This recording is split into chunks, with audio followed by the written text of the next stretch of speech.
संविधान दिवस जो है इसके बारे में थोड़ा सा बताइए।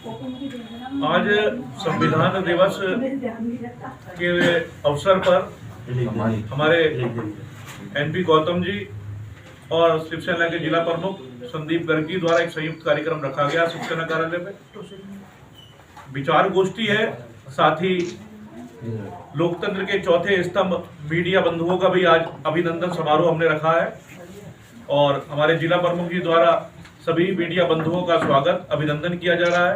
उनको प्रतीक चिन्ह देकर सम्मानित किया जा रहा है, क्योंकि हमारा संविधान बड़ी मुश्किलों से हमें मिला। जो मुगल आक्रांता आए तो पहले हम मुगल आक्रांताओं के संविधान पर चलते रहे, फिर उसके बाद जब अंग्रेज आए तो इंग्लैंड का संविधान हमारे देश पर लागू कर दिया गया। देश की स्वतंत्रता के पश्चात 1947 में जब देश स्वतंत्र हुआ तो उसके बाद कई वर्ष लग गए इस संविधान को तैयार होने के लिए।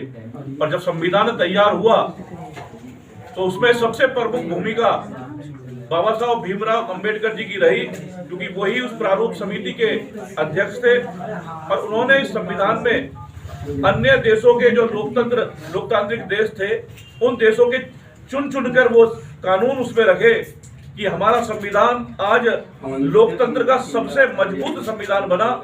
और जिसे 26 नवंबर 1949 को जब सरकार को सौंपा गया तो सरकार के द्वारा, उस समय की सरकार के द्वारा 26 जनवरी 1950 को इसे लागू किया गया गणतंत्र दिवस के रूप में।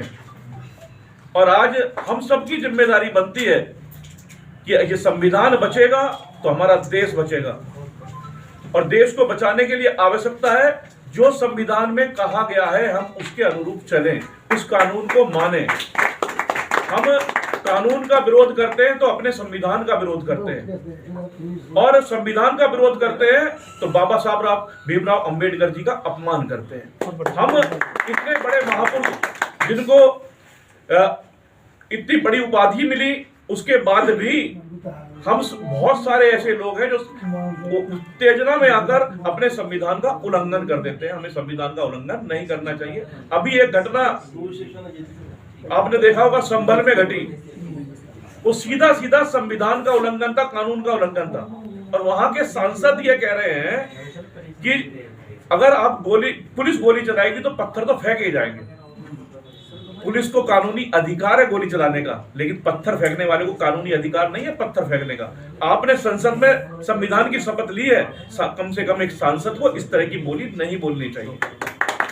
हमें संविधान की रक्षा करनी है। पुलिस काम कर रही है तो उसके लिए हमारी न्यायपालिका बैठी है। अगर पुलिस कुछ गलत कर रही है हम न्यायपालिका पे जाए। हमारा संविधान इतना मजबूत है, कोई गलत काम करेगा तो बचेगा नहीं।